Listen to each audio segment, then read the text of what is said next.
my book, The Hand in Hand, Duality So. So, understanding all that, I said, what if I take the type of characters that I grew up in my neighborhood, drug dealers, killers, and all these type of individuals, and I humanize them? How would that look? Because I recognize that, unfortunately I was in prison, and while in prison, I seen a lot of our people reading only urban fiction. They didn't read, the ones of us that read serious books, we was definitely the minority. The majority of books was urban fiction. And I used to look at some of the urban fiction just to see like why I enter these books. And those books, most of those books was pure trash. But this is what they like reading. So I said, cool, like, you know what I mean? I'm gonna put castor oil inside the orange juice and give you urban fiction. But I'm gonna wrap political concepts up in it by the same characters that you like reading about, but give them more depth. So, but everything is based off of the Black American experience and political thinking. See, in the Black American experience has two currents since we've been over here in this country. We had a progressive fighting current, which is not talked about because nobody's going to teach you about your war history over here in this country. But if you really study it, you will see that Amistad was only one mutiny. It was 400 different Amistads. But they're not going to tell you that. It was more than just Nat Turner cutting them people's heads off down in Virginia. It was many revolutions and revolts. Even down to in Florida, in the Dismal Swamp area, they call it the Seminole Indian Wars, which lasted for 30 years when Florida was under Spain. There's no such thing as a Seminole Indian. Seminole means runaway slave in Spanish.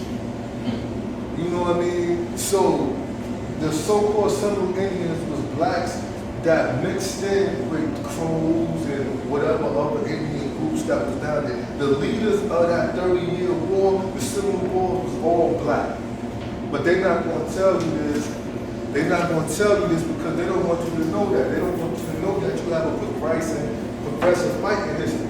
All the way to this day. All the gains we made to this day was based on that current of thought. You have the other current, which I call the assimilation current. And the picture I have is a dark Indian, and they made him look like a white man.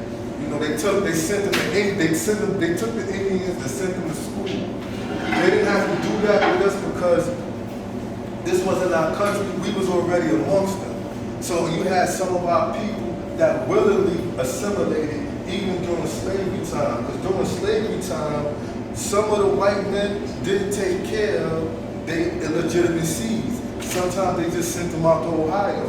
This is how, you heard some people, like, you ever watched Black in America 1 and 2 that was produced by CNN maybe a few years ago? It's a family up there that said, my people was never slaves.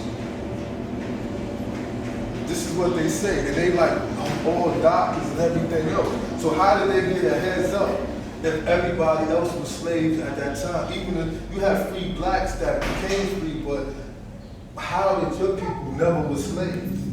This is when you get the different systems, the color caste systems.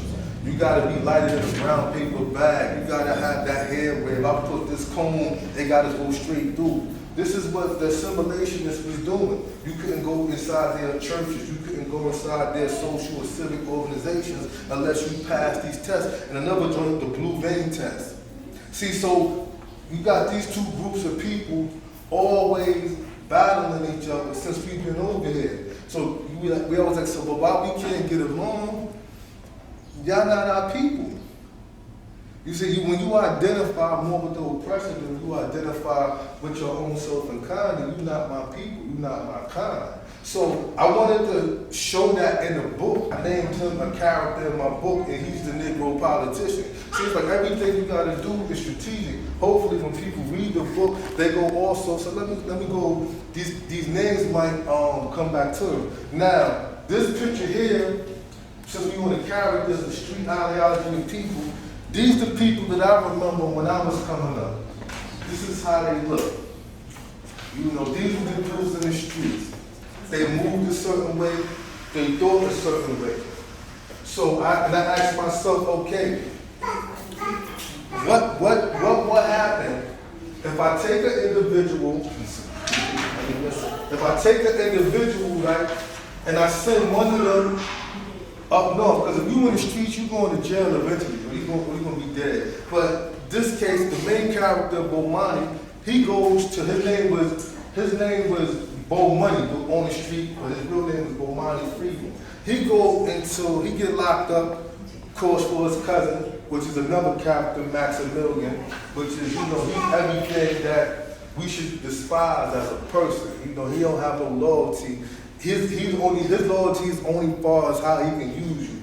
So his cousin, y'all see why his cousin went to prison behind him, but it's interesting.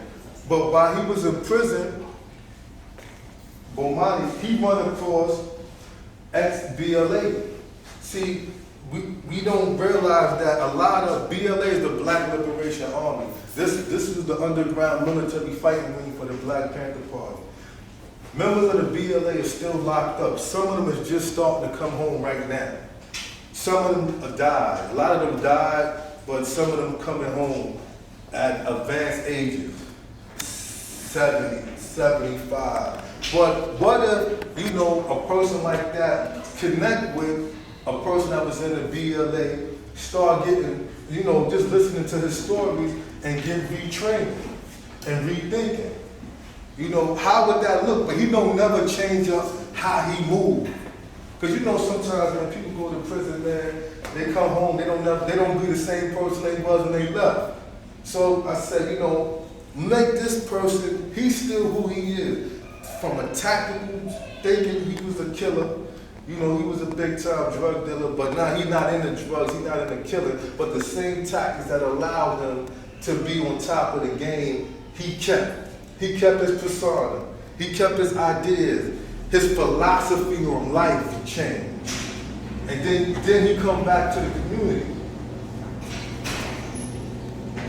I don't know where that slide is at. That's probably when I ran out of ink. But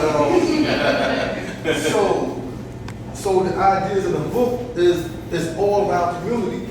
And the book is centered in Bushwick. This is where you're at in Bushwick while we have the workshop out here. I literally grew up 2 blocks from this library. So imagine you going home and you coming back and you see that your whole neighborhood is changed. Like the whole Broadway Avenue used to be burnt down buildings. Now you go down Broadway Avenue, you won't find a burnt down building and nowhere. You can go all the way to Manhattan. If you just go walk down Broadway Avenue, you won't find a burnt down building. So imagine you see that. Imagine you see yellow cabs coming from Manhattan, but when you was coming up, if you coming from Manhattan to back to Brooklyn, the yellow cab would turn off and say, yo, I'm not going to Brooklyn. Now you see the yellow cabs, and how would that make you feel? Or you walking and you seeing people that used to come out here and buy drugs, because when white people came out here to Bushwick, they was copping heroin. Down the block literally was one of the biggest open air heroin markets in New York City. So, and you seen, they only come get heroin. Now they come in, they buying up everything, they pushing the regular folks out. How would that make you feel? So I said, okay, well, how would that make a character feel? So that's one of the things in the book is I talk about gentrification. Another theme I talk about is police brutality. And the reason I talk about police brutality because it's real. Like, when we see police shootings nowadays, people get mad. I'm not saying I don't get mad, but I'm saying that it ain't nothing new under the sun. Only thing different is everybody has smartphones. People thought the Vietnam War was the most worst war in the world. It wasn't. Statistically, only 50,000 people died in Vietnam in 10 years. But it was so on TV. Hamburger Hill, 400,000 people died in one day. we didn't have no smartphones back then, so nobody saw it. So nobody was up in arms. So when I was young, it was a situation that happened. Remember Tommy? The police was beating up his mother. Matter of fact, Tommy lived next door to my man Rob on our block. They're beating up his mother. Who gonna let the police beat their mother up and not do nothing? He jumped in to help. He little, he ain't got no wings. They threw him. He fell down the stairs, concrete stairs, bust open his head. He didn't die. But they had a big march on the 83rd precinct. So when you see certain things that I got in my book, those is actual real events to a degree. It's things that I remember. Like even one aspect of community, like it's a lot of sometimes foreigners, Asians, especially Asians, Indians, they come to the community not to be part of the community. They look at black community as a source of wealth and income, and then they go take that money back to their neighborhood. So it might have been 10 years ago. I can't remember if it was in Crown Heights or California, or it might have been in Crown Heights and California, where a little girl got shot for a 50-cent soda. It was an orange soda. She got shot in the back. She was like 8 years old, 9 years old. And you know them 20-ounce cheap fantasy sodas that they only sell in our neighborhood? So naturally, the soda too big for her hand. So she put the soda in her backpack. The dude, Korean dude, he wound up shooting a little girl thinking she's still, but the whole time she had the dollar in her hand. It was in California. Remember? You see what I'm saying? So I remember that. I said, yo, these are the things that happen. So how, I said, well, since people forgot, let me remember, let me refresh people's memory about what actually goes on in our neighborhood. And then the level of gentrification, police brutality, but I wanted to show it to the parallel that, you don't realize that I'm showing it to you, but it attacks your mind,